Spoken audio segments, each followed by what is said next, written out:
সনাতন ধর্মে শিবকে আদি দেব হিসেবে ব্যাখ্যা করা হয়। শিব স্বয়ম্ভু। শিব এমন একটি আধ্যাত্মিক চেতনা যার আরাধনা করলে সাক্ষাৎ ওমের অনুভূতি হয়। শিবের আরাধনার অত্যন্ত পবিত্র মাস হল শ্রাবণ মাস। শিব পুরাণ অনুযায়ী শিবের আরেক নাম রুদ্র। তার অক্ষি থেকে সৃষ্টি হয় রুদ্রাক্ষ। ফলত এটি শিবাংশজাত এবং শিব শক্তির প্রতীক। শাস্ত্রে রুদ্রাক্ষের উৎপত্তি সম্পর্কে অপর একটি মত হল, ধ্যান ভাঙার পর মহাদেব জগৎ সংসার দেখেছেন দু চোখ ভরে। এমন সময় তার চোখ থেকে কয়েক ফোঁটা জল মাটিতে পড়ল। তা থেকেই সৃষ্টি হল বিশেষ এক বৃক্ষ। ভগবান রুদ্রের অশ্রুজাত বলে সেই বৃক্ষের ফলের নাম হল রুদ্রাক্ষ এবং গাছটিও পরিচিত হল ফলের নামে। রুদ্রাক্ষের মহিমা বর্ণনা করতে গিয়ে মহাদেব বলেন, যেখানে রুদ্রাক্ষের পুজো করা হয় সেখান থেকে লক্ষ্মী কখনো দূর হন না।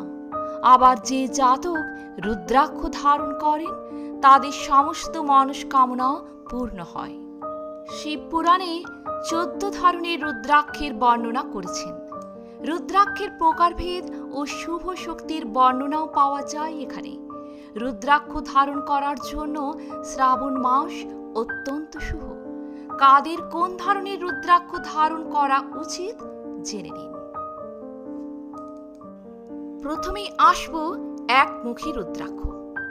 একমুখী রুদ্রাক্ষ সাক্ষাৎ শিব স্বরূপ।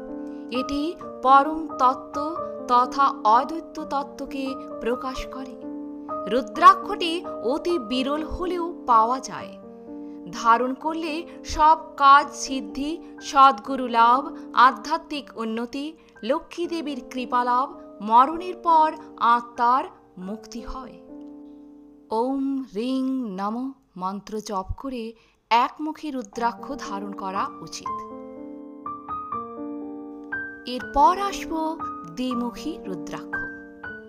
শিব পুরাণে দ্বিমুখী রুদ্রাক্ষকে দেব দেবেশ্বর বলা হয়েছে। দাম্পত্য সুখে অভাব, অনিদ্রা, মানসিক অবসাদ, কাজে মনোনিবেশ করতে না পারা, হতাশ থাকলে এই রুদ্রাক্ষ ধারণ করা উচিত।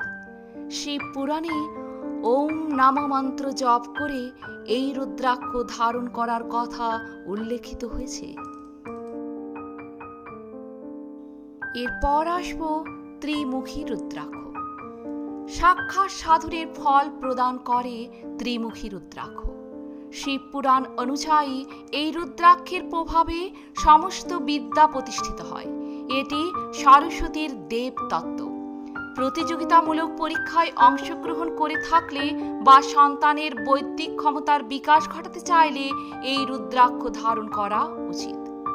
ওম ক্লিং নমঃ মন্ত্র জপ করতে করতে এই রুদ্রাক্ষ ধারণ করা শুভ। এরপর আসব চতুর্মুখী রুদ্রাক্ষ। শিব পুরাণে এই রুদ্রাক্ষকে সাক্ষাৎ ব্রহ্মের প্রতীক বলা হয়েছে। লেখালেখি, কাব্য, সাহিত্য অথবা শিল্প, বিশেষত যেখানে সৃজনশীলতার প্রয়োজনীয়তা রয়েছে সেখানে সুনাম অর্জন করতে চাইলে এই রুদ্রাক্ষ আপনার জন্য লাভজনক। কমিশন এজেন্ট অথবা এমন কোনো কাজ করেন যেখানে বাক চাতুর্যের প্রয়োজন রয়েছে, সেক্ষেত্রেও জাতক এই রুদ্রাক্ষ ধারণ করতে পারেন। ওম হ্রিং নমঃ মন্ত্র জপ করে চতুর্মুখী রুদ্রাক্ষ ধারণ করতে পারেন। এরপর আসব পঞ্চমুখী রুদ্রাক্ষ। শিব পার্বতীকে এই রুদ্রাক্ষের মহিমা বর্ণনা করতে গিয়ে বলেন যে পঞ্চমুখী রুদ্রাক্ষ কালাগ্নিরুর স্বরূপ। এই রুদ্রাক্ষ সমস্ত কিছু করতে পারে। জ্যোতিষমতে এই রুদ্রাক্ষ ধারণ করলে দেবগুরু বৃহস্পতি প্রসন্ন হন। ধন, বৈভব, সন্তান, আধ্যাত্মিক উন্নতির জন্য অবশ্যই পঞ্চমুখী রুদ্রাক্ষ ধারণ করা উচিত।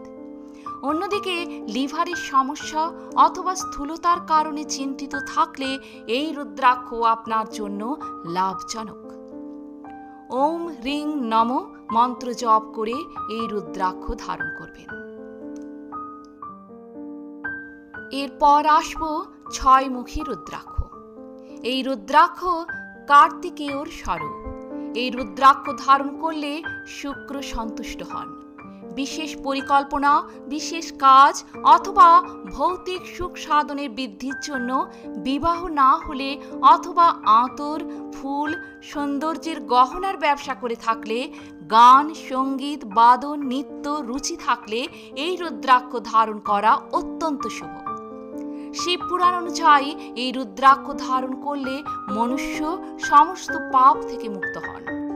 ওম হ্রিং হুং নমঃ মন্ত্র জপ করে এই ছয়মুখী রুদ্রাক্ষ ধারণ করা উচিত। এরপর আসব সাতমুখী রুদ্রাক্ষ। শিব পুরাণে এই রুদ্রাক্ষকে ঐশ্বর্য স্বরূপ মনে করা হয়। জ্যোতিষ অনুযায়ী এটি লক্ষ্মী, ধন, ঐশ্বর্য প্রদান করে থাকে। জপ করার পর সাতমুখী রুদ্রাক্ষকে লকারেও রাখতে পারেন। এর প্রভাবে সর্বদা লক্ষ্মীর আশীর্বাদ থাকবে। ওং হুং নমঃ জপ করে এই রুদ্রাক্ষ ধারণ করা শুভ। এরপর আসব অষ্টমুখী রুদ্রাক্ষ। এই রুদ্রাক্ষকে ভৈরব সদৃশ্য মনে করা হয়। যে মনুষ্য এই রুদ্রাক্ষ ধারণ করে সে পূর্ণ আয়ু লাভ করে বলে শিব পুরাণে জানানো হয়েছে। জীবনে প্রচুর বাধা এলে আবার সমস্ত কাজে অসফল হলে অষ্টমুখী রুদ্রাক্ষ ধারণ করতে পারেন। শেয়ার মার্কেটে ব্যবসা করে থাকলে বা প্রযুক্তিগত শিক্ষা লাভ করতে চাইলে এই রুদ্রাক্ষ আপনার জন্য উপকারী। ওম হুং নমঃ জপ করে এই রুদ্রাক্ষ ধারণ করা উচিত। এরপর আসব নয়মুখী রুদ্রাক্ষ। শিব পুরাণ অনুযায়ী এই রুদ্রাক্ষ স্বয়ং দুর্গার প্রতীক।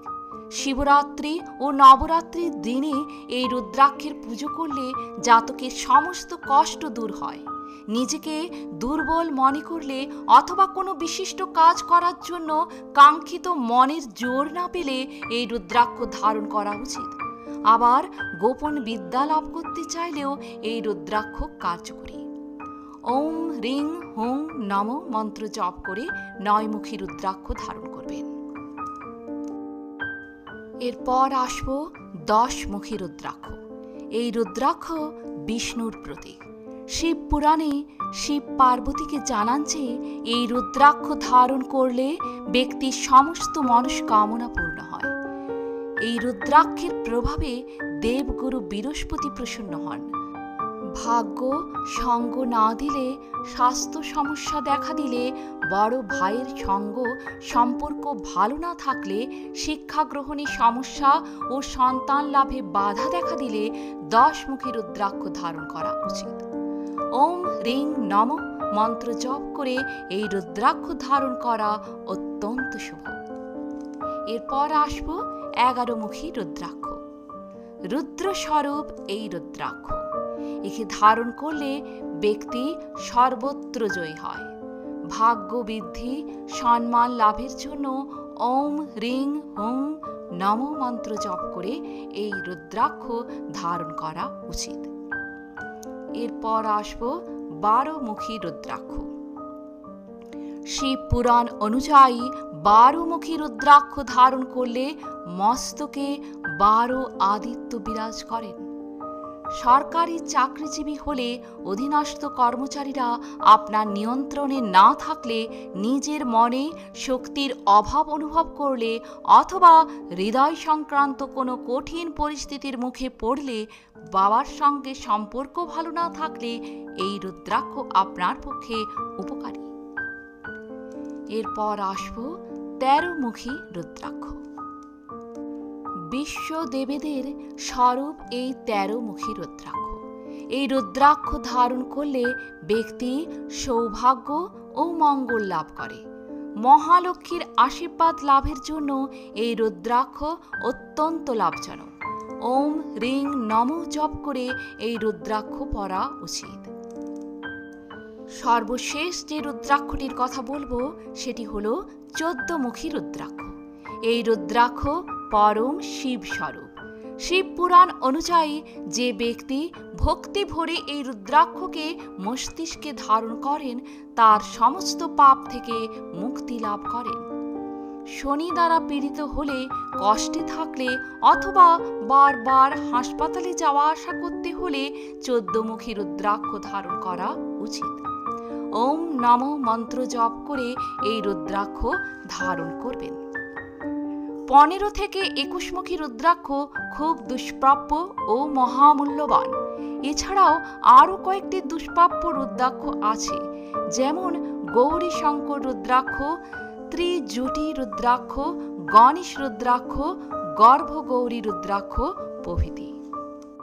শিব পুরাণে শিব পার্বতীকে জানান যে রুদ্রাক্ষ ধারণ করে থাকা ব্যক্তির ওপর তিনি স্বয়ং বিষ্ণু, দুর্গা, গণেশ, সূর্য ও অন্য দেবতাও প্রসন্ন হয়ে যান।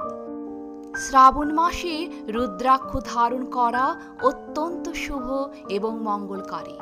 তবে যে জাতক রুদ্রাক্ষ ধারণ করবেন তাকে সাত্ত্বিক হতে হবে। তামসিক বস্তু ব্যবহার করলে রুদ্রাক্ষের পূর্ণ ফল পাওয়া যাবে না। তো বন্ধুরা, আজ এ পর্যন্তই। ভালো থাকবেন, সুস্থ থাকবেন। আমার ভিডিওটি যদি ভালো লেগে থাকে তাহলে একটা লাইক অবশ্যই করবেন। আর আপনি যদি নতুন এসে থাকেন আমার চ্যানেলটিকে সাবস্ক্রাইব করে পাশে থাকবেন। হর হর মহাদেব।